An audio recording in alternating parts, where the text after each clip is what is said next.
welcome in to Celtics Late Night. It's a late night hang after the Celtics lose 133-131 on a bullshit overturned call. Jake Eisenberg, welcome to the show. How you doing, man?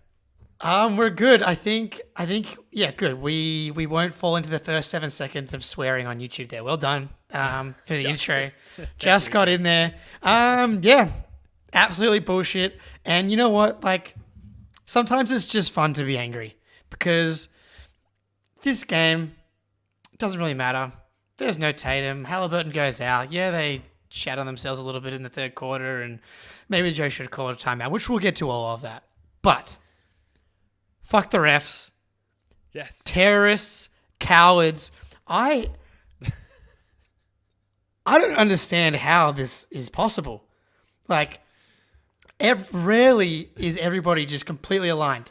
Broadcast, everybody in the chat, Twitter. I'm just like, okay, yeah, we're going to get two free throws. We're going to be very nervous because Jalen's going to the line to make these two free throws. But give us a chance to go down with the ship here. Nonsensical. How do you overturn that call? I don't understand. Yeah, that's the thing. Like, I just shout out to the Celtics blog playback, playback.tv/Celtics blog. We were in there talking about how nervous we were about the inevitable Jaylen Brown free throws. And then suddenly out of nowhere, it gets overturned. I saw a clip on Twitter of it's zooming in on Ben Matherin's face behind the referee making the call, and like he's surprised that it's overturned. I don't think anyone expected that to be the case. We've got a clip here from Vince Carter and Quentin Richardson, I believe, reacting on their live stream. Excellent. The backside defender, Buddy Hill, hits the ball. Therefore, the call on the floor has been over. Whoa! And the possession was by Indiana when the whistle blew. Oh! The Indiana's ball. What? Their challenge is successful. They maintain their timeout, and they have one challenge remaining. It's a genuine reaction from a Hall of Famer with NBA experience. Objective. First of all, Jake, we've lived, you and I, very different lives to Vince Carter, and yet they've now intersected when we both live stream NBA games. Amazing. What a world we live in. Yeah. And the same reaction to fucking bullshit call, man. Yeah. I'm not over it. I don't know how I'm going to sleep tonight. Here's the thing. Most people hate the Celtics, and that's cool. I get it. Vince Carter probably hates the Celtics. That's just how it goes in the NBA because we're really good, and the Celtics probably beat him a lot throughout his career. For those two to react like that as well, like completely objective, that's what I need to say. I need the objective viewer because, like, obviously I think it's bullshit. Obviously we all think it's bullshit, and it was pretty clearly bullshit. But for the objective Quentin Richardson, Vince Carter, to see that as well just makes me feel a little bit better. It's because, like, I would have been totally fine with a normal loss. It's like TJ McConnell smacked our ass good and hard in the third quarter, and that's on us. But for us to fight back, and the funny thing is, I saw some shit about like the Celtics choked late, and then the Pacers took the game from us. If it was reversed, this would be the Celtics choked and got bailed out. That's what happened. The Pacers choked and got bailed out.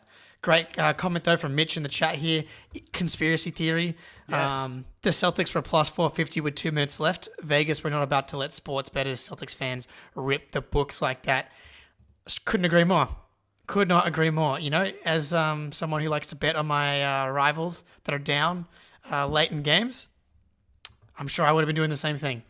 Well, also, comment from Mitch as well that the offending referee, James Williams, went to high school in Indiana.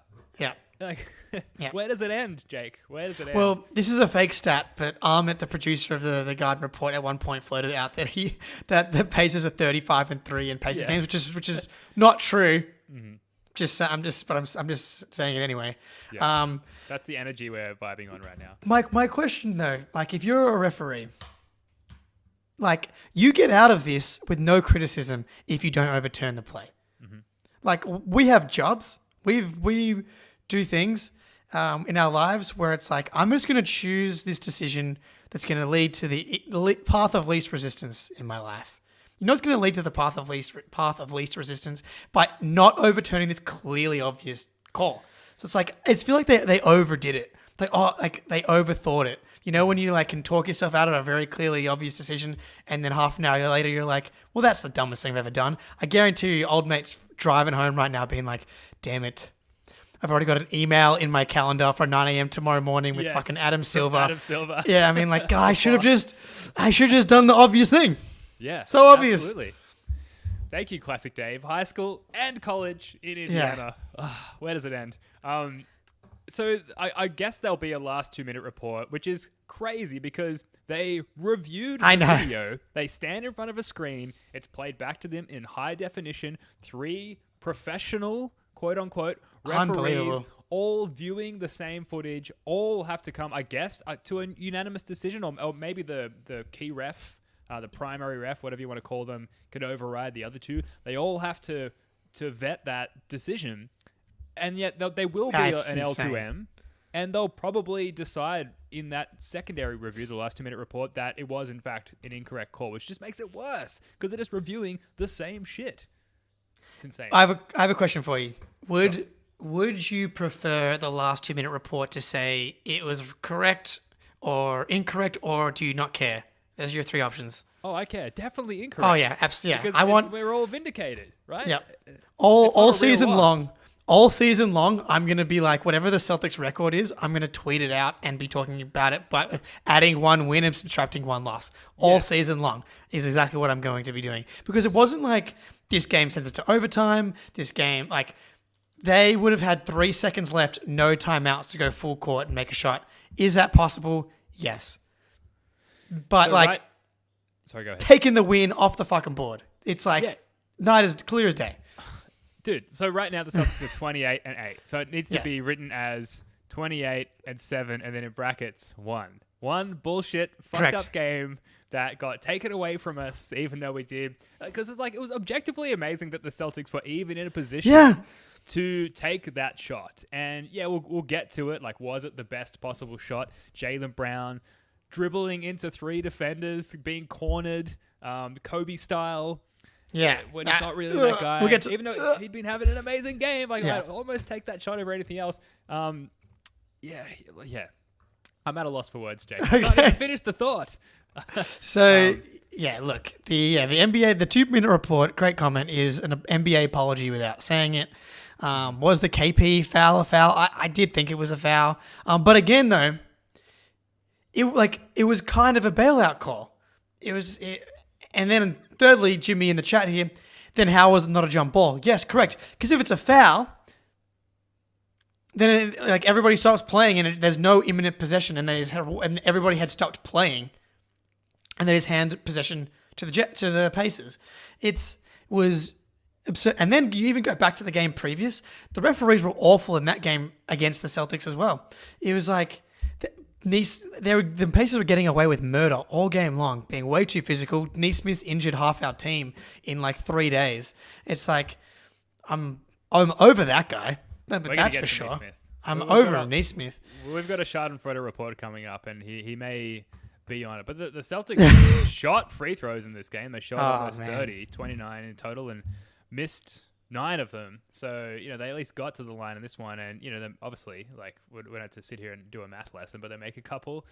We win the game. But what's going on with the free throws? Kornet, he saves the day in the previous game, which was beautiful and the most Luke Kornet thing ever. To restore the vibes through making 2 free throws, ice in his veins. And today, right, Jaylen goes 3 for 5 from the line. I'm not even that mad about those ones. Mm-hmm. O'Shea goes 3 for 6. That hurts. He's got to at least go 4 for 6. The one that kills you, though, is Svi 2 for 4. He's got to go 3 for 4 there. He's got to go 3 for 4. He's a white shooter. You got to come in. You got to make your free throws. That's it. Yeah, Svi missing 2 is unacceptable. Brissett, he can go 4 for 6. And Jaylen, he was playing so well. That's just life. Those Brissett and Svi owe us minimum 2 free throws, really 3. Mm-hmm. Neesmith's becoming very Mo Wagner. It's very cringe. I'm absolutely. Yeah, we're going to get to the deep bench later as well, because I think it's time to circle back on that conversation, because there's been a lot of like features. You know, we've had some different albums released by the Celtics in the last few weeks, and on those albums we've had a few spicy features from some deep Celtics bench players. So we're going to get to that. But let's try, Jake, and just like run through the end of game. I know we're pissed off. I know we feel like we've been robbed. We talked about like, was that shot by Jaylen Brown the right shot at the time? And if you look at the screenshot, obviously the first thing you focus on naturally is like the contact in terms of fouling Jaylen Brown. But then you see a wide open Derek White with his hands up calling for the ball. You see a wide-ish open Al Horford. But Jaylen Brown had been fucking cooking, man, all game. He was killing it, 40 points and just like scoring efficiently from everywhere. Bruce Brown did a really good job on him in the second half, particularly in the third quarter and early in the fourth quarter. But he was still hot when he was getting open looks. He was making them. Are you happy with that look, the Jaylen Brown triple team fadeaway in the near corner shot, or would you have preferred something else, or even a timeout? Ooh, man, a lot there. Yeah. One, the screenshots are always dangerous because you really gotta experience the play with the video, because if you freeze it, it's like, yeah, cool, let's freeze time and make every decision in our life. That's actually like my number one like superpower tier 1 choice, is like the ability to freeze time would just be like one of the most elite powers in the world. Don't have that. Jaylen Brown in particular does not have that power, the ability to freeze time and make decisions in a split second. Not his strong suit. Just going to go back a tiny bit. 35 seconds left. Joe draws up the out of bounds play, whatever. Jaylen gets a top of the key, drives to his right, gets a very clean look at a shot that he's been making all night long. Jaylen, was incredible in the first half, but he was also 6 for 12 in the second half too. So like, yes, he wasn't as good in the second half, but he was still excellent. 2 for 5 in the fourth quarter, but one of those field goal attempts was the one that he got hit in the back of the head. So if you were watching the playback stream, I am team push the pace and blow up. I'm a freeze time instead of super speed guy. Like each to their own. Yet your team push the pace. Yeah, so I'm team push the pace, but I'm also team timeout.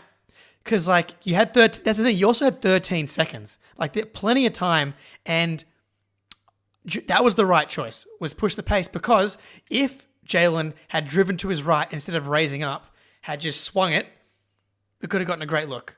But as soon as Jaylen started driving right into those 3 players, timeout. 5 seconds on the clock. As soon as it's like him being triple teamed, you've just, as good as the progress that Jaylen Brown has made with decision making, you just have to know your guys. You have to know Jaylen Brown. You have to know Jason Tatum. As soon as they love it, that right side of the court, fade away, shots they can make in the flow of a normal game, but late clock when the defense is, collapsing in on them, and the scouting report is those guys aren't going to pass the ball, Joe should also know that scouting report too. And what's frustrating is Joe's been excellent in out of timeout plays. So one, good choice. Let them run the play, because I think it would have worked if Jaylen would have made the right choice. He didn't make the right choice. Bang, timeout, 5 seconds left. And we run the freaking play that has worked a million times with, Tatum, or in this case, Jaylen at half court, coming downhill, you make a play. Joe's has great numbers out of timeout plays this season. Like, it should have been an easy choice. I'm hoping he learns. I would love to see him execute the let them play and call a timeout at some point soon. I feel like in the Pistons game, he did a good job with this stuff, but yeah, thoughts? Well, yeah, the other look that was working well for the majority of the night, if you do get a timeout there, is forcing the switch onto KP and letting him go to work on a small. Like, they were switching that look every opportunity, so you can go to that. But yeah, I'm absolutely team push the pace. Push the pace and arrive at the decision quicker. It's not arrive at a shot attempt or a pass or a turnover or whatever, jacking up a late clock contested 3. It's arrive at the decision-making juncture. And the decision can be Jaylen Brown or any other one of trustworthy players on the court know that they've got a play that they can make, and Joe sees that as well. Or Joe sees that there's nothing there and he calls the timeout. But So you're right, Jake. Like you can do both. You can push it to that point where a decision needs to be made quicker. So it was unfortunate that Joe didn't make that decision there. At the same time, in a split second decision, you're like, that's JB. He's been cooking all fucking game, man. Yeah. Like I almost would have trusted any shot attempt from JB in that moment because of how he'd been playing, except for one. And sorry to go back to the point again. What's the thing? Hacked on the fucking head, Yeah, man. dude. Right? Like, of course he's not going to hit that shot. You whacked him in the head. That's where his brain is that controls the rest of his body, including his arms and his eyes and everything involved in a shot. It's insane. There were some things that happened before that. The entire game, in fact. Let's go to shortly after that. Porzingis. Dumb foul. Dumb foul. Benedict Mathurin. Just dumb foul. There's no other way to frame it, right? Yep. And they executed they had one foul to give, inbound the ball, 3.5 seconds. Derek White fouls, I think it was Mathurin again, down to 2 seconds. Getting a bucket with 2 seconds left is really hard. The problem, and again, human nature of being a human, Mathurin had hit 2 insane shots earlier in the quarter, one of which on Porzingis in the corner, with over an absurd contest from Porzingis. So that's obviously in KP's head. It was a foul, and it was dumb to. That's the thing. He just make him make it, but son of a if JB sells the call more, does he does he do a LeBron? And, flail around. Does he get the call? It's a good question. But what's frustrating as well, right? So the Celtics have been doing the thing they've been doing where they're not a perfect, basketball. You're going to go down. You're not going to have a perfect quarter. They've been fighting back. Like the Thunder game, for example. They fight back. They lose a game. It is what it is. I mean, this game never got to an 18-point deficit. Obviously, I think the biggest lead for the Pacers was a 7-point lead. But the biggest difference between this team and last year's team has been on the games that are going coin flip. They've been really good down the stretch. They've been getting stops. They've been hitting shots, getting clean looks, and they did everything right. They got the lead back. They tied the game. And just to have the game taken away from you for something that's out of your control, that's the worst thing about being a fan of, honestly, sports in general is these emotions are completely out of control. But so the players getting a taste of this thing happening that they can't control. If you miss or make a shot, it is what it is. But for these terrorists to come in here, these terrorists from Indiana to come and ruin our lives, terrible. I know. It's a weirdly invigorating loss, though, like the OKC game, where it's you were right there, and whenever they exhibit new surprising things, and it's still surprising relative to the last 3 to 5 seasons of Celtics basketball, basically any season within the Jays era, to be able to execute in crunch time and to come back and be the team coming back to be breathing down the neck of the team with the lead. That's still surprising, and so it was unfortunate, but. There's less. It's less of an impactful loss, I think, to the fan when you feel like something's just been taken from you outside of your control, even though you had put yourself in a position to win the game. We do have the Jaylen Brown post-game comments. The clip goes for 2 minutes. I don't know if we'll run the whole thing, but he's got some interesting things to say here, Jake. But he just said he may have hit you on the head. He may have made some contact. What was your reflection of how the play unfolded? What did you feel? I think he obviously hit me in the head. I think we definitely need to do some investigation. That's all I'm going to say. I think that was the obvious one. I never heard of head part of the ball. Doesn't make any sense to me. Then I asked him, I went up and asked, as they were did I get hit in the head? He looks me straight in the face, James, and he says, no, you didn't get hit in the head. And I'm like, okay. And then you come down and make, on the other end, that costs our team a game, and you expect us not to be frustrated. You know what I mean? We're trying to build good habits. We're trying to win as many games as possible, and we just dropped one because of that. So I feel like we got the right to be upset, and the league should understand. Of course we're going to say something about it after the game. So I don't think it should be any fines, but I definitely think that one should be investigated. Damn straight. Damn Dude. straight, Jake. Jaylen Brown can afford the fine, but it would be such bullshit if they fined him for this. Like, Yeah. it would be These are just craziness. facts. Yeah. Yep. I will say, like, and this comment here, let's just hope it is motivation for the next 10 games. What I did like in that little comment there, we're trying to win as many games as we can, and we drop one. It's obvious, but like, I really enjoy how upset they are about losing the game. Like, Yeah. they should be really upset. Got something in And common. it's like, hey, I'm with you, Jalen. I'm very upset. I'm on the team too. It should be investigated. That being said, if you see any of doxing of that referee on the internet, don't participate. Just be mad with that. Just stay in here and be angry with us. And while you're here, subscribe to the First of the Floor YouTube channel. We're on our way quickly, really, to 3,000 subscribers on this channel, which is huge. So please, if you're here and you're not subscribed to the channel, please do that, because it's just this all the time, really. Yeah. Whether it be Good the Celtics times. Late Night show or podcast. And we've got another one we're doing live tomorrow with Wayne Spooney as well. All kinds of breakdown videos. We've got our now fairly popular, I want to say, Jake, our weekly very underrated popular. plays of the week video series as well. So please subscribe to the channel. Really helps us out with getting like guests and interviews and things like that. Yeah. And like the stream as well. That'd be great. And Jake, just to get back to the game, there were Yeah. so many moments leading up to that, piss poor bullshit call, which was overturned.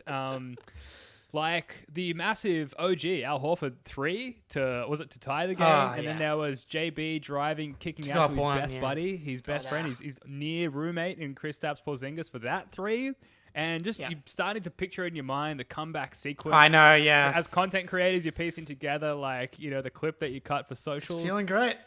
and to have it stolen from us. I'm never gonna get over this, man. Honestly, it's bullshit. We'll get over it as soon as we beat the Timberwolves and the Bucks back to back. We're going to be feeling pretty good after those 2 wins. Just make sure this referee isn't on either of those games. Yeah, dude. Like in the fourth quarter, we go 45% from the field, 4 from 8 from 3, 8 for 10 from the free throw line. Those 2 free throws from Svi, but you actually knock them down. And you only have 2 turnovers in the fourth quarter as well. Like that's the problem. Like, they played really well offensively, and I think maybe we can skew like for the end with the negative stuff, and then we can go to the positive stuff from tonight. I think Joe's got to quit it with the double bigs with Luke Cornett and Al Horford, specifically against teams that are going small. Like if the theory is we want to beat them up on the boards or whatever, I get it, but it does not working. And the thing that's frustrating is we can easily out small ball anyone. We have all the speed, skill that you could possibly want. Derek, Jalen, Drew out there. It was not the Cornett game to play him at the same time as Al. It does not work. The numbers coming into today on Cornett and Al were already terrible. Cornett and Porzingis, the numbers are actually like okay, which makes sense, because Porzingis can kind of do a bit more, but it doesn't really seem necessary. I don't understand what he's doing. It cost us against the Thunder. It cost us again tonight. And when defense was like by far and away the biggest issue, what the hell is going on with Lamar Stevens, dude? Like, it's crazy to me. Like, you could have easily just gone small with O'Shea. O'Shea struggled, I thought, at times. Why are we not trying? Why is he getting no chance? It's Banton again, who was terrible, awful. Thank God he got 3 fouls. Let's play the guy who was part of the best defense in the regular season in the NBA last year on the Cleveland Cavaliers and Lamar Stevens. But yeah, like Zach in the chat, maybe Lamar Stevens is hitting the side of the backboard in practice.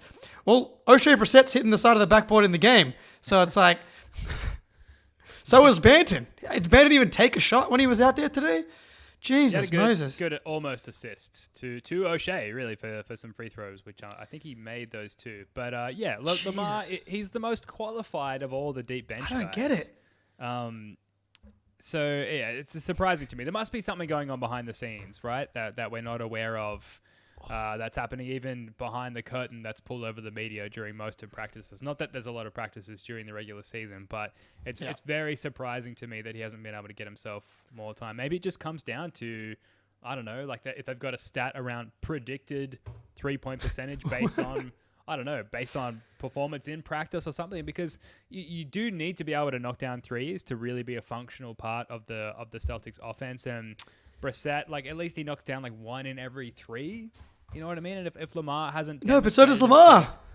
Well, maybe he's demonstrated, the opposite of that. I'm just speculating, but we're grasping at reasons, right, to try and figure out why the most qualified bench player has barely played, especially in situations like this where you've got to go a little deeper into your bench. You've got Hauser out, you've got Tatum out.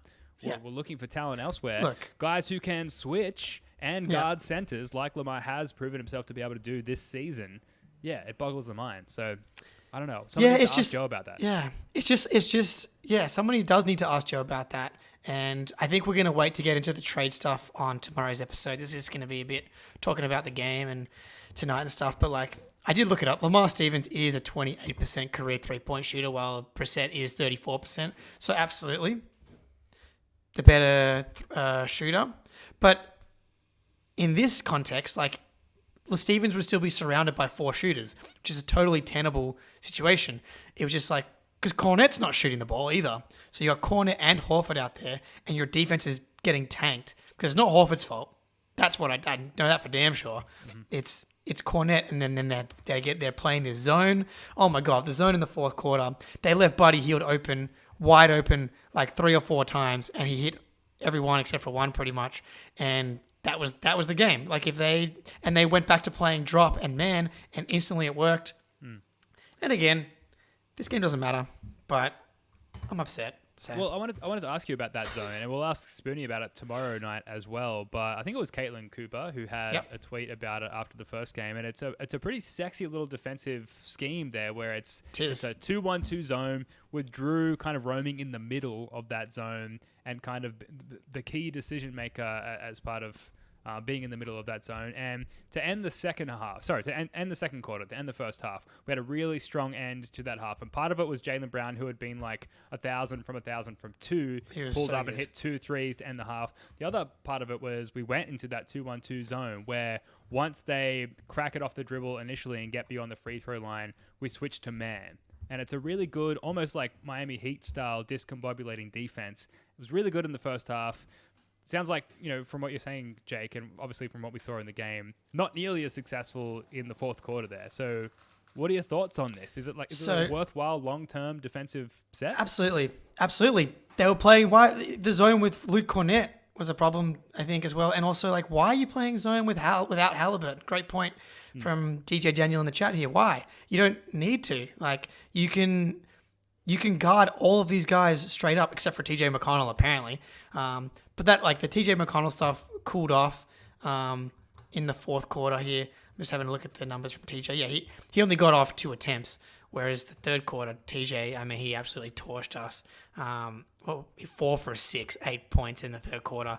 That was a plus 13 for him in that quarter. Everybody is at fault here. Joe, game plan, didn't adjust when Halliburton went out. And again, part of this is just like playing better. Like, it reminds me of the Sixers series, where game 1 they just didn't defend Harden very well, and then it's just like they didn't really change the scheme besides Jalen picking up full court and being the primary guy. It was just like try harder, be better, lock in.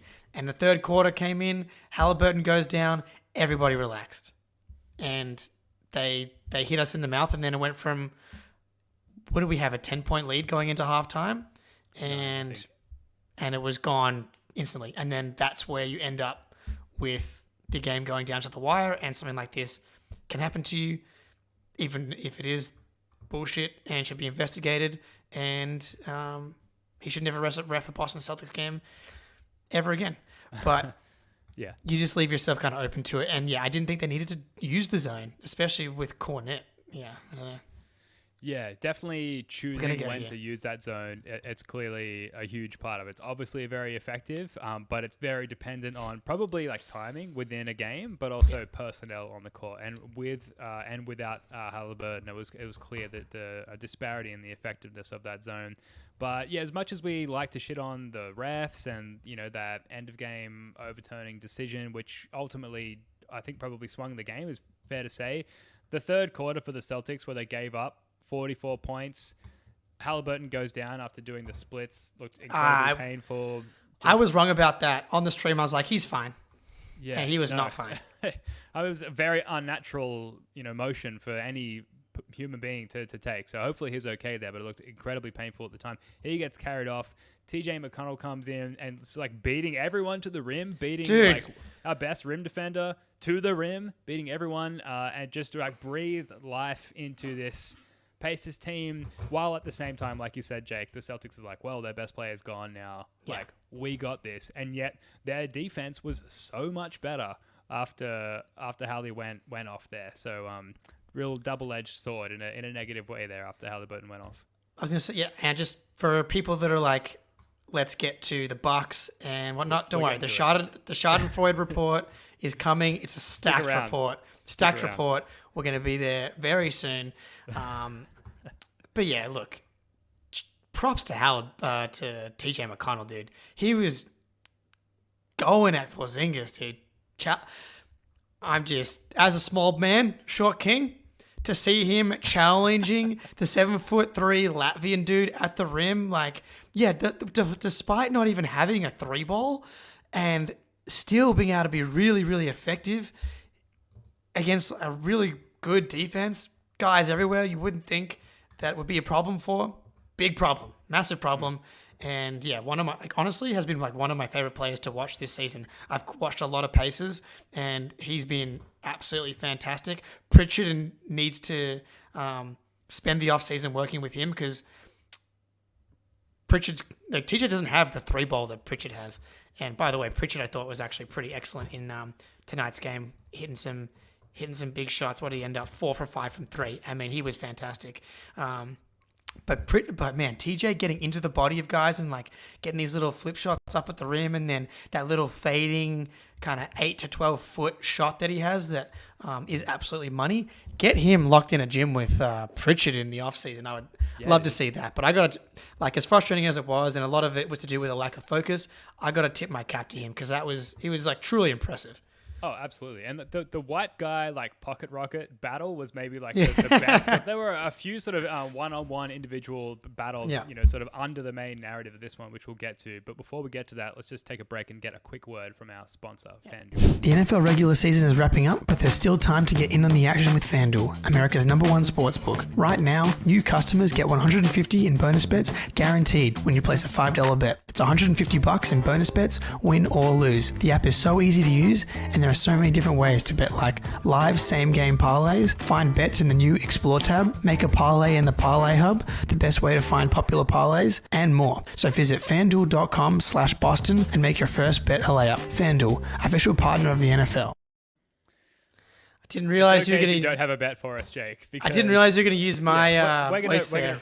We're going to run another ad tomorrow so we can come back with an official recommendation in 24 hours' time. I really don't actually have anything. I haven't been locked in. Don't bet on the Celtics when James someone is refereeing against them.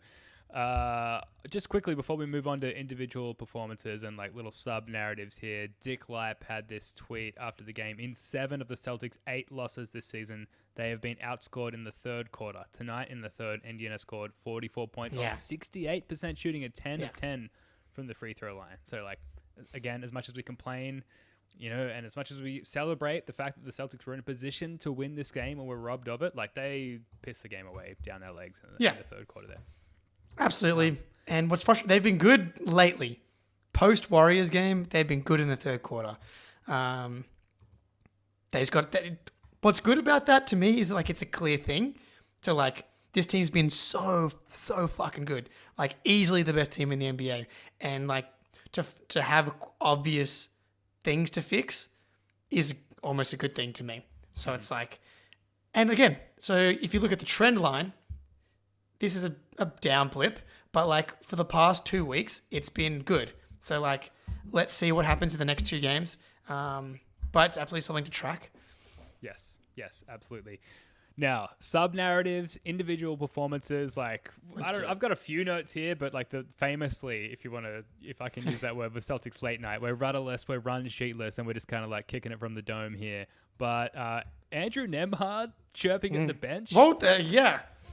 What? Like, why? First of all, who? Yes, like he's kind of a notable young player. I would say sophomore. He's in his second year. Third year, maybe? He's a young player with no reputation, is my point, really, other than being like a hard-nosed young guy. Who are you chirping at? So weird. On what foundation? On what reputation? What are you trying to achieve? And then, from that moment onwards, I think he had 4 fouls with 6.5 minutes played. Yeah. Jaylen Brown came in and like torched him on many, many possessions. What was up with that? What the hell? He looked like he chirped at Joe Mazzulla. I was like, is Drew Carter going to tell us that Andrew Nembhard like got cut by Joe Mazzulla and his staff like 10 years ago or something like that? It was very weird, especially because Nembhard hasn't even been in. He didn't even play last game. So like, why would he be upset? Did he play in the 50-point blowout game? That was the only thing that I could think of. He did. I think he started in that game. Okay, so that's probably what happened. Is my guess is that he remembers them kicking the shit out of him and him remembering it. I don't know. It's weird because the Pacers have turned themselves into kind of like this villain team. They did this with the Bucks as well. The Bucks hate them, and they're doing it with us.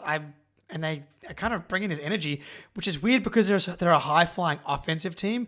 Typically, a team that has this kind of personality is like a gritty defensive, like a Memphis team. So it's very odd that they're like this soft run and gun, but also like we're angry at everybody team. The Cornet one too, by the way. Like Isaiah Jackson and What ignore the free throw. I'm not acknowledging you. That was the best, dude. Yeah, dude, so good. Cornet's a better man than me for sure. Because like there's trolls in the chat here, not here today, but we deal with trolls here and there, and like I love engaging a little bit with the trolls. Oh yeah.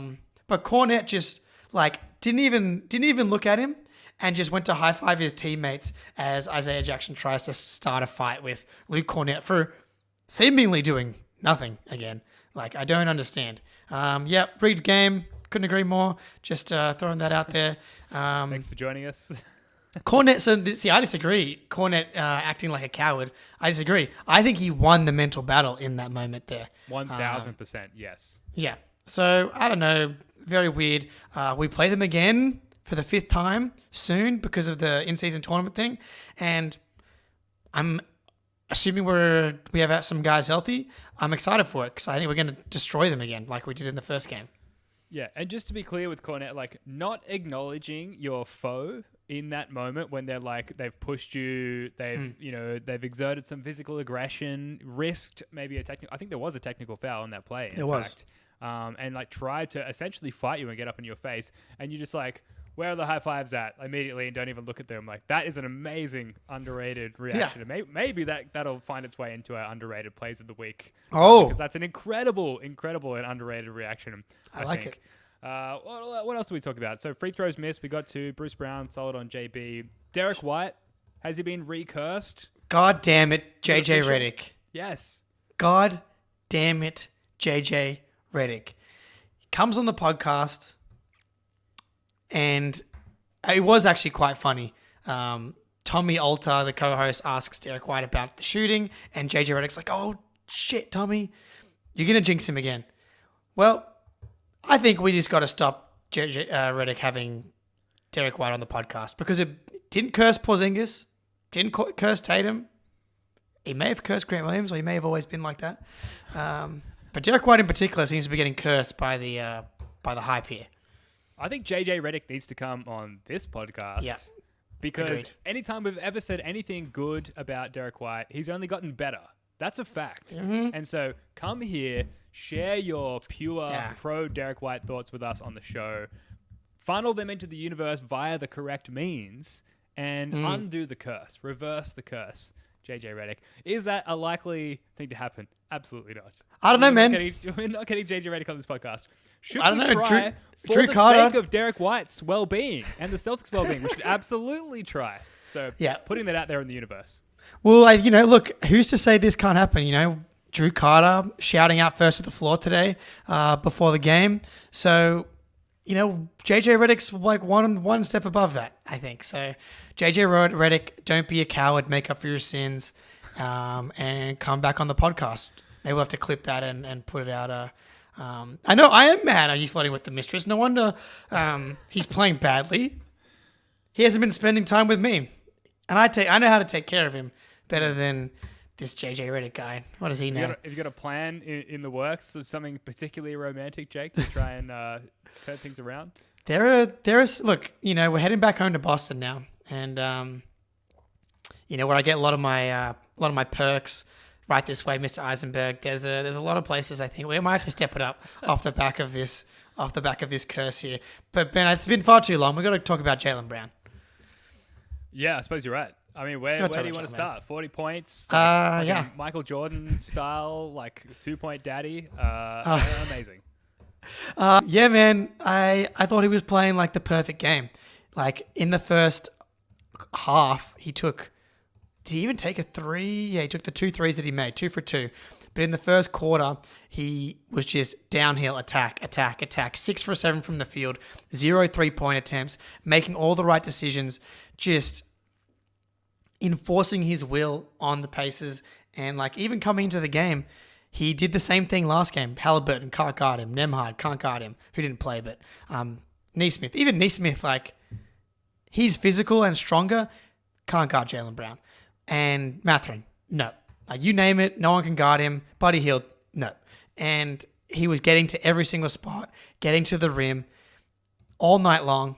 And I loved the way that he just stepped up for the absence of Jaylen Brown. Because, like, for Jason Tatum, in years previous, Tatum's out, guaranteed loss. And now it's like, this team is really good even without Tatum. It's not a legit title contender without Tatum, but they're still really good and can kind of beat anyone on any given night.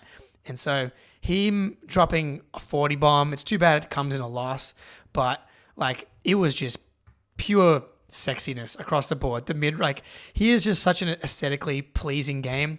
Like, it fires you up the way that he's physical, backs guys down, get to the rim. He has the pivots and the fadeaways, the pull-up three, the explosion. He really has it all, and he had it all working today. And I was intrigued, aroused even. Both of those things. I was even intrigued with my own arousal. I was that excited. I was like, what's happening inside of me? DJ Daniel, rather, in the chat as I continue to struggle to say that name. That's the saddest part about the loss. A win would have been an international celebration of Jalen's greatness. Absolutely. Obviously, the 40 points, 5 turnovers. Are you okay with the 5 turnovers, Jake? He had 2 at the half, obviously 3 in the second half. But yeah, like given the high usage and how much of was demanded of him in this game, I think 5 is kind of like, it's sort of on par, I think. What do you think? If Jalen's gonna give you 65% from the field, 75% from 3 on that kind of volume, 5 turnovers couldn't care less. Like, obviously you don't want them, but that's just the reality. That's fine for me. How about you? Yeah, fine. I think high usage, you're going to cough up the ball. Look at, Nikola Jokic. Look at Jason Tatum. There's a long list of great all-NBA caliber players who play with such high usage and so much is demanded of them that they inevitably are going to cough up the ball a few times. And so 5, with all of that considered for an incredibly previously turnover-prone player like Jaylen Brown, I think is completely acceptable. Would have been great if we won the game. What about his best buddy, his best friend in the entire world? So many room for activities. Kristaps Porzingis with I want to say a season high, maybe a career high. Yeah. Not sure. 7 assists in this game. Pretty spicy. I don't think that we found him enough, especially down the stretch. That was probably our best look of the game, which the Pacers were willingly switching on all Porzingis screens, which would result in him on a small, at the nail, no help defense, at least not for the first couple of dribbles, Jake. Great looks, getting to the line, dropping the ball in with that soft touch, and yet only 13 field goal attempts in a game without Jason Tatum. I don't think that's good enough. Yeah, totally fair. Yeah, I think going to the most efficient play in the NBA pretty much at this point. Yeah, it's a hot take yeah. by me. I think he should have gone to it more. Yeah, but I thought he played great. Obviously 19 points would have been nice for one of those deep threes to go in as well. But honestly, I'm just happy he's not blind, dude. Like, usually you're the one that's more scared about a serious injury, and I'm like with Halliburton, I thought he was going to get up and play the rest of the game. Obviously wrong, but I was legitimately getting ready for the Woj tweet, saying something along the lines of, "There's growing concerns that Kristaps Porzingis might have to miss significant time with this eye injury," followed up by he's blind. He's blind in one eye, but thankfully not blind at all. Misses 0 games. And I thought played fantastic. The defense was, for the most part, really good. He is something over the last, especially that really popped up in the Thunder game. He's not the best at dealing with stretch bigs. And it's not from a lack of ability, I don't think. He's just not, I think he's a little bit of better coaching, or just changing his approach a little bit with how he's closing out on stretch bigs. He's so used to kind of being in drop coverage, it feels like, that he's just kind of leaving guys a little bit too open. It's all it is just an extra step he needs to be out on some of these guys. But no, I don't really have any complaints from Porzingis tonight. No, that's a really good point, though. And one of the most comforting aspects of this team continues to be the obvious aspects in which they could still improve. And wow, we're this good, and we could definitely get better. I think that's clear. And another example of that is, could Porzingis just hit league average? Come on, dude. Let alone his recent career average. Very frustrating, but it's coming. It's coming. It is coming. And he seems a little uncertain. And, I guess I'm referring to mostly highlights that I watched after we made the trade of his Washington year. But he seemed a lot more trigger happy on the catch to just get that 3 up, despite maybe, some looming defense. And now, naturally, because of the talent around him on this roster, he's, I think, a little bit more hesitant to jack up that 3, because there's so many potentially better looks available if he were just to move the ball. And I don't know how you solve that. Obviously I'm not an NBA coach. It's beyond my pay grade, but do you encourage him to jack up more of those looks initially off the catch, or do you encourage him to continue to be more cognizant about maybe the better looks available? I'm unsure, but maybe that's one of the things that's affecting his 3-point percentage. One thing he does seem to really want to do is drive closeouts, and he hasn't actually been as effective at driving closeouts as he has last year. I wonder if that has anything to do with him being a bigger threat last season and guys closing out harder on him, so he was able to get to the rim more, but it hasn't really worked for him. So I'd much rather him just be trigger happy. The numbers say that he's shooting his 3-point rate's much the same, but I do agree with you that it does feel like sometimes he's just let it go, bro. We love it when you fire away from out there. Or just turn, hand off, and then pop again and get maybe a cleaner look that way. But the driving of the closeouts, if it's a small defender, then sometimes he drives the closeout, which turns into a post-up. Totally fine with those. But driving the closeout of Miles Turner, doing that behind-the-back dribble, which, while it looks sick, hasn't worked out for him. But I will say the 3-point numbers, it's bound to turn around. Might just convince myself that it's going to hit as soon as the playoffs start, because I would love nothing more for him to shoot 33% in the regular season and then be 39% or 42% in the playoffs, and the Celtics just cruise their way to the NBA Finals. But and that again, he's hit big threes all season as well. Tonight, massive 3 to put us up 1. Pistons games come to mind. The first game of the season against the Knicks. I think the key is the confidence is never lacking to take the shot. And I think that in those moments, he's not trigger shy at all. He's it's tough to get a shot. Don't need to worry about working the ball around. I can get this. This is a clean look at all times for me, and he'll just bang it from wherever. Yeah, absolutely. And someone whose shot has returned has been Jason Tatum, but I think we'll save that because it obviously wasn't an issue in or a factor in tonight's game. We'll talk about it with Spoonie on the pod tomorrow. A couple of other sub-narrative things before we move on to the Schadenfreude report. Drew Holiday, pretty good in this game. Sort of slow start, some poor decision-making to start this game, but ultimately, I think had a pretty solid game. What do you think, Jake? He did. I thought he had a great game. I thought in the third quarter, he was actually really important in keeping them alive in the third quarter. He actually ended up being 3 for 7. Those must have come in the second half of the third quarter. But I thought he was super solid all game. But then the freaking decision to try and dunk that one late was weird. I don't know why he thought that would be a good idea. Don't think that's something that's in his repertoire.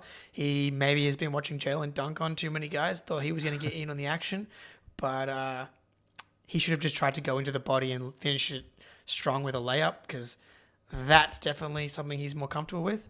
But I loved his post-game comments talking about because KP said that Drew's probably sacrificed the most on this team, which I think is objectively true considering he was the second option for the entirety of last season pretty much because Middleton was out. But him coming out and being like, that's fine. I'm happy with my situation. And the thing is, this is the best spot for him. He's going to be his most efficient, most effective in this spot. Him in a scaled up offensive role is not what he wants to do. But it was great to see him to kind of exploit a little bit offensively because in the games where we've been missing a guy and he has scaled up, it actually hasn't gone very well. The Timberwolves game coming to mind. And he's been on fire from 3.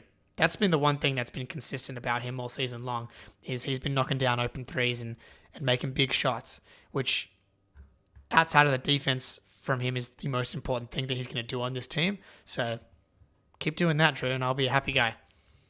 Yeah, he like you said, he did mention post-game that, and it was based on something that KP had said, and then he was asked about it. So he didn't just cough up these thoughts out of nowhere, but basically that he has had to sacrifice more than anyone relative to their role last year and the team they played on last year. There's definitely stretches in the game, right, where he is like, I'm actually not going to sacrifice anything on this possession. And sometimes that is it comes to such a detriment to the team. Because he just seems to pull himself out of that team mindset, if you want to say Ubuntu mindset that the team has all bought into. And because he's such a critical player and such a talented player, it really is quite a poison to the team. And he does that, and he seems more able to have those slight blips mentally than anybody else on the team, which is problematic. But it's still relatively early days, and that feels more than anything we've said on the show so far tonight like a nitpick. But it's another area for improvement for him to be more consistent with realizing the sacrifices that he has to continue to make in terms of the flow of the team's offense. Defensively, I have no concerns whatsoever. We've covered a lot here, pretty high emotions coming out of this game. Jake, anything else before we get to the Schadenfreude report? I think it's time, Ben. The people want it. It's going to be a juicy segment. The people want it. Here we go. Schadenfreude. The Sixers. Schadenfreude. The Lakers. Schadenfreude. The Heat. Schadenfreude. Milwaukee Bucks. Schadenfreude. Warriors. Schadenfreude. Take it away, Jake. We made it. Where to begin? I guess we start with the Bucks, right? I mean, it's the supposed second contender in the Eastern Conference, Milwaukee Bucks. They've been frauds all year long. All year long, they've been skating by with this fake record because of insane opponent shooting luck, despite having one of the worst defenses. Teams have just been not knocking down threes against them, and the tide is finally starting to turn. They give up 142 points to the Pacers last week, kind of get blown out, making the series 4-1 to the Pacers. The Jazz tonight, the team that the Celtics blew off the court in one quarter.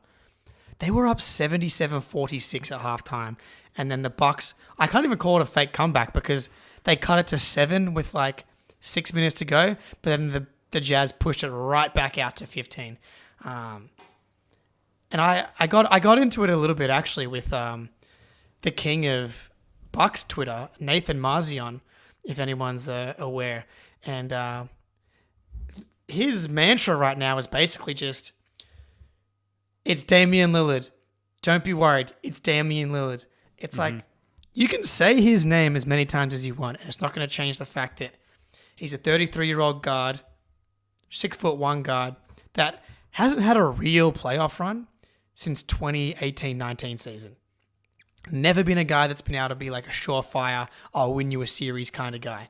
Obviously, he's the number 2 on this team, but he has never been this elite playoff guy. He hasn't had that many opportunities. He's had some incredible moments, the Rockets against Paul George, all that kind of stuff.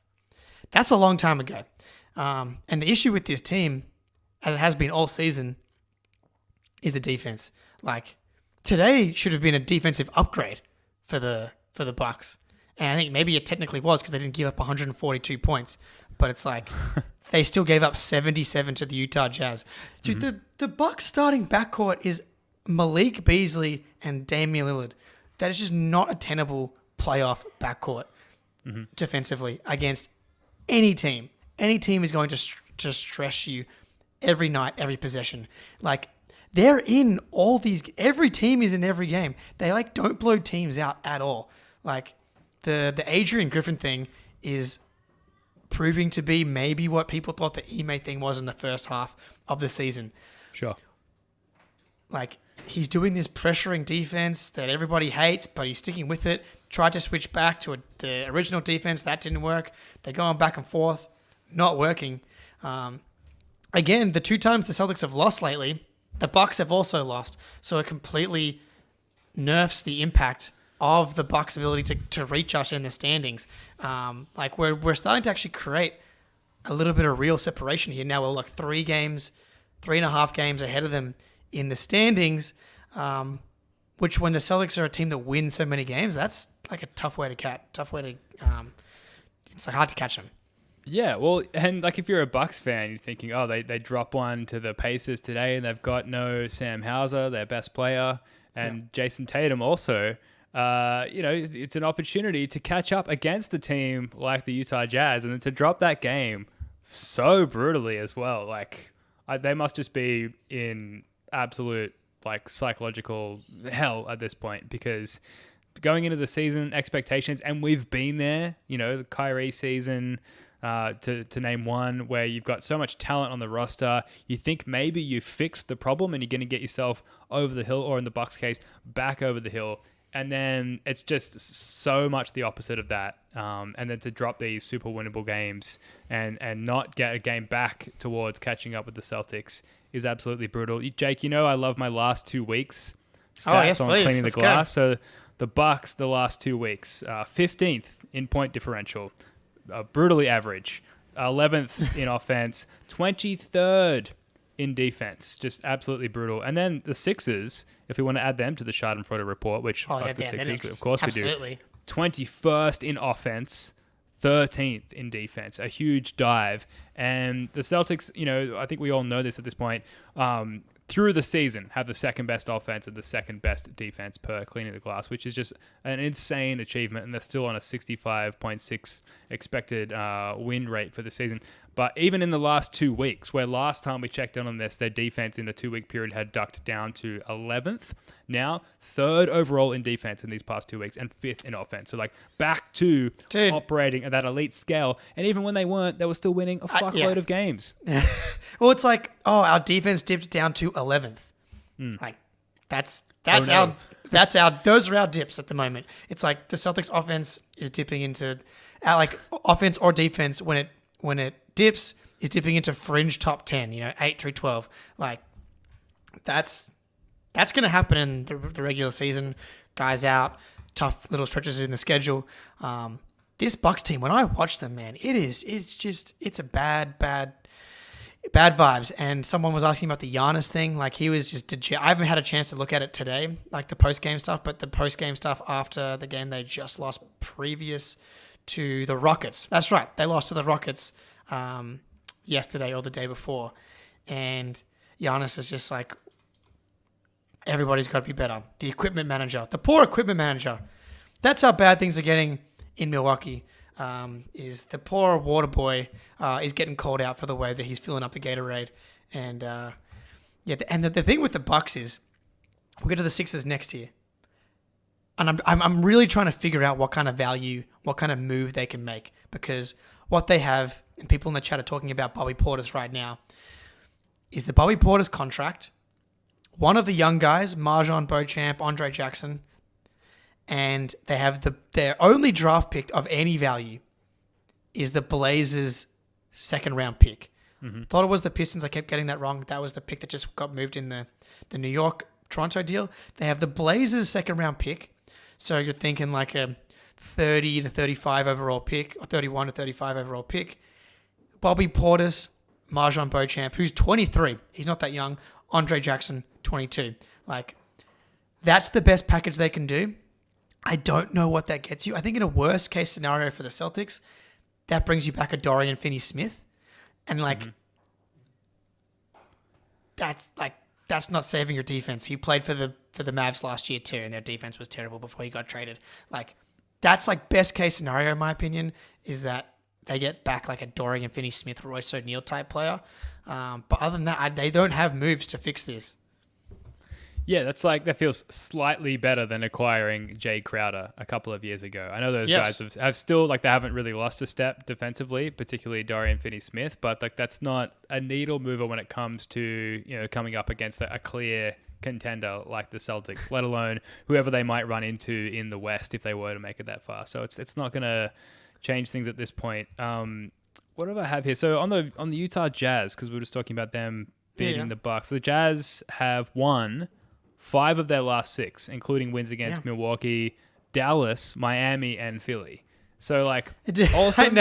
Like the Bucks lost again, Philly lost again. Meanwhile, we blew the pants off them, man. So like this is what the Schadenfreude report is all about. Feeling good about our opponent's misery. Yeah. Well, it's like the Bucks gave up 142 points to the Pacers and lost. The Celtics gave up 101 points to the Pacers last game when we had our captain Jason Tatum in the lineup. We are not the same. There are levels to this thing. There is a tier 1 alone right now, and it's the Celtics in the Eastern Conference. The Bucks, it's not looking good for them. I'm really excited to see if this can spiral. They also need to win this game. The good thing is we have a built-in back-to-back excuse with the Bucks game, so that game can only mean so much. But if they're able to win that game on a back-to-back, that's really going to help. Honestly, might even put the nail in the coffin with their ability to even catch us in the standings.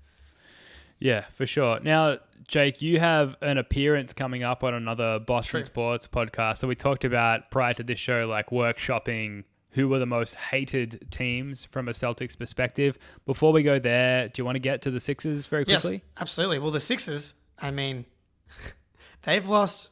So they are now closer to the 8 seed than they are to the Celtics as in the 1 seed. So like, feels good, man. That feels really good. They're the same. They're just the same. Like they maybe make a deal, but even then, it's Embiid doing the same old shit. They play against the Knicks and they're getting destroyed. He re-injures his ankle that kept him the same ankle injury that kept him out of the Christmas Day game. He re-injures that ankle early in the game, stays in the game, and they're getting destroyed, down 30. And then they keep Embiid in the game to chase a 30-10 streak, 30 points, 10 rebound streak. It's just the most loser shit I've ever seen. When you're if you're up big, maybe. If you're down 30, and that's what you're caring about, is a 30-10 streak, like what even is that streak? No one was talking about it. No one in the NBA was talking about it. I know. When I read about it, I was like, sorry, what? Like, what are we talking about? After chasing shamelessly, if you want to say that, chasing the MVP last year, if you've learnt one thing as an organization and as an individual from Embiid's perspective, it's like, don't overdo it, man, because the playoffs are a cruel mistress. And if you're not like 100% healthy when you get there, and yes, like everyone's a little bit banged up by the time they get to the postseason, but like your Joel Embiid, that's been like the crux of the curse over your career thus far, is not having playoff readiness year in and year out. Like that should be your one and only focus if you're the Sixers and if you're Joel Embiid, and to stay in injured to chase this arbitrary record that no one gives a shit about is so insane, but so typical of the bloody 76ers who suck so much, and I hate them. It's so embarrassing, dude. Like, everyone should be embarrassed. Embiid should be embarrassed. Nick Nurse should be embarrassed. Because I guarantee you Nick Nurse didn't want to leave him in there. But for them to not have the ability to, like, say to him, dude, you're not gonna play tomorrow because you've just hurt your ankle again. We're not leaving you in there to chase something that nobody cares about. Nobody cares about a 30-10 streak that you're not going to win. Like no one's going to remember ever unless you win a title. Everyone's going to be like, oh, that Embiid guy, great player. That 30-10 streak. He didn't win a title, never made it out of the second round, but at least he had that fucking 30-10 streak. And I disagree. Mitch in the chat, I know we call Embiid a loser. Tatum would never stay in to chase a 30-10 streak down 30 if they've benched everybody. Like when he had 38 against the Pacers, they could have easily kept him in to get 2 points to score 40. No. Like, not something they're going to do. Classic bloody Sixers, mate. Classic 76ers. And should we get to this? Sorry, you've got one more point before we... Well, it's important. It's important because we got to talk about the Lakers, and this ties all into together. Okay. The Lakers, they did win yesterday, which was frustrating because I was like, it's going to be the perfect Schadenfreude report. We've got it all coming together here. But the Lakers, they've been spiraling as well. I think the Warriors and them keep celebrating every day for who is in the last play-in spot at the 10 seed. The Lakers currently have the 10 seed, half a game up on both the Jazz and the Warriors. 2 days ago, they are playing the Memphis Grizzlies. Our man, Marcus Smart, shooting 26% on the season coming into that game. 0 for his last 16 across the last 3 games. What does he do? Comes into the game against the Los Angeles Lakers, 29 points, 8 for 14, dagger on dagger on dagger, right in LeBron James's face, right in Crypto Arena's buttholes. It was... Because what is he at his heart and soul? He's still a Boston Celtic. Yeah. And it brings out the best of him in moments that would matter to us and Celtics fans. So that's who he is, and he can't change that at this point. I was very sorry to hear about the Ja Morant news earlier today.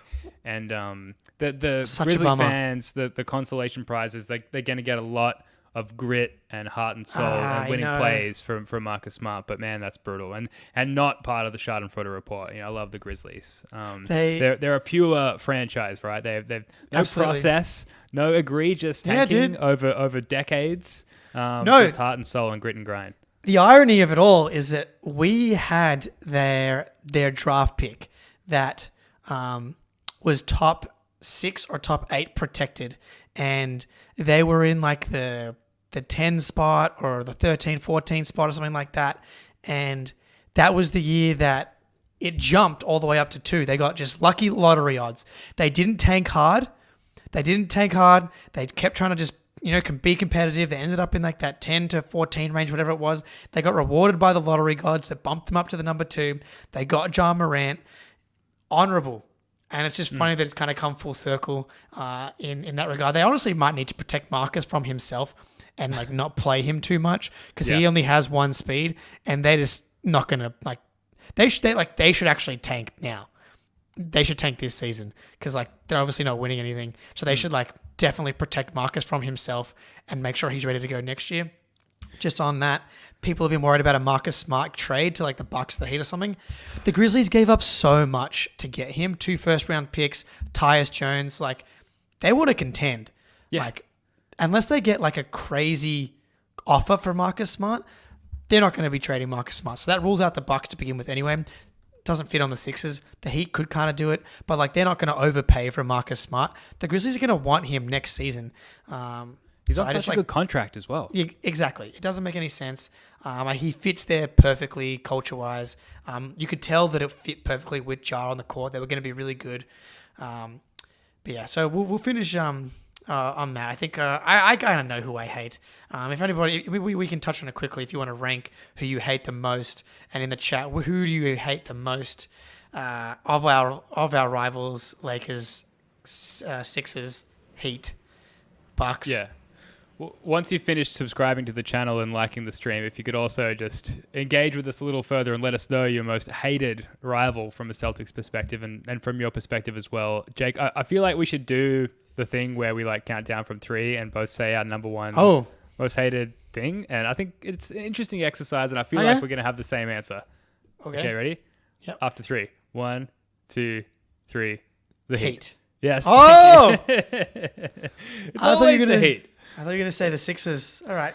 But like, as much as I hate the Sixers, like just passionately, emotionally, like they pose very little threat, I feel like, to like the success of the Celtics. Whereas the Heat, they're just like, they've got their hooks in us. They're a poison. They always, I forget exactly, what you say is the biggest detriment to the Celtics offense, but it's like to knock them off their path or to discombobulate them or whatever the saying is. And the Heat do that better than anybody and have done for half a decade. Yeah, and like to Mitch's comment in the chat here, I don't hate the Heat. I respect them. I don't respect Philly at all. I agree with 2/3 of your statement. I respect the Heat. I don't respect Philly at all, but I hate the Heat. Like, I hate them. I respect the shit out of them. I think they're like, how can you not? But it makes me so sad. The duality of man. You can hate and respect them at the same time. But yeah, so I'm going on this podcast that's like, it's like he's a Sixers transplant living in Boston, started like a Boston culture podcast, and our topic is literally Celtics rivals. So it's going to be me talking about how much I hate all the other franchises, which will be fun. And there's a few of them. I got to add Aaron Nesmith to the Schadenfreude report. I can't believe that we're here, Jake, because is he doing this? Wayne Spooney, famously sports an Aaron Nesmith jersey, huge fan, and Spooney and I and Chris Forsberg, going back like several years now, huge advocates for the Aaron Nesmith journey and lore. And yet he's had too many egregious offenses, I think. And I know that there's a complex of like, it only happens against us. I know that he plays like balls to the wall against all teams. But like in the last 2 games, probably not long lasting injuries, Jake, but like so many, right after a possession guarded by Aaron Nesmith, you're grabbing at the elbow, you're grabbing at the knee, you're grabbing at your eye, multiple players grabbing at their fucking corneas because Aaron Nesmith can't get out of their faces and just play respectful basketball. He's got to be up there he's got to be a regular part of like team hatred, I think. Yeah, dude, I was Team Nesmith, love Nesmith, proud of what he's done in Indiana. It makes no sense why he should be so angry at the Celtics. Like, we did him a massive favor trading him to the Pacers. He was never going to become the player that he is if he had stayed on the Celtics. He needed to get consistent big minutes every single night in order to like find his shot, get more comfortable. He still plays like Crash Bandicoot, but like he's 20%, 30% more in control than he was in Boston. And that's why he's injuring everybody, is because he plays out of control. But without going to the Pacers, and you're welcome, trading you to a team with freaking Tyrese Halliburton, like this next generation Steve Nash, he's going to like get you paid $100 million over your career if you're lucky. Table setter extraordinaire. Like you're welcome. But yeah, dude, don't blind my 7'2" Latvian friend and Jaylen Brown's elbow and Sam House's right shoulder. It's just like enough. And Derek White's elbow. Oh my God. How is he supposed to romance you at the Marriott after the game with an injured elbow? Look, we got 2 elbows. That we can do. Now we can finish with either elbow. But yeah, he absolutely is added to the. He's on the list, dude. He's on the list. Now I don't want to play the Pacers because there's being physical and chippy and then being like out of control. It's like playing pickup basketball with people that play football or play rugby where they don't really know the rules and they don't think anything's a foul and they just play super physical and it sucks and they hurt you. That's what it's like to play basketball with Aaron Nesmith, and it's enough. I hope he is out of the next Pacers game. Yeah, he was being a dick. I didn't like it. Now, there's some other stuff that we were going to get to, but we're well over time here, so I think we'll wrap it up there, Jake, and we'll save it for tomorrow's podcast with Wayne Spooney. Like, I thought we'd probably a high time to get to like who is the best of the worst. Like looking at the deep bench, O'Shea's had some moments. Svi, not so much. And then like what's going on with Lamar Stevens. We'll get to all of that. We'll talk about the upcoming schedule because it's an insane stretch coming up with the Wolves, the Bucks, and then Ime Udoka coming back to TD Garden. So there's so much spicy stuff to get to. And, Spooney always brings the goods as well. Trades. So make sure, again, sorry to keep asking, subscribe to the channel. So all of that comes across your way, your feed, if you will. Like the stream. So this comes across other people's feeds and spreads the love and the popularity of the show. That'd be great. Jake, any final thoughts before we wrap this one up? Fuck the refs. Fuck the Heat. Fuck the Sixers. Fuck the Lakers. Celtics are going to win the title. Let's go, boys. Hell yes. All right, let's leave it there. Thanks, everyone. See ya.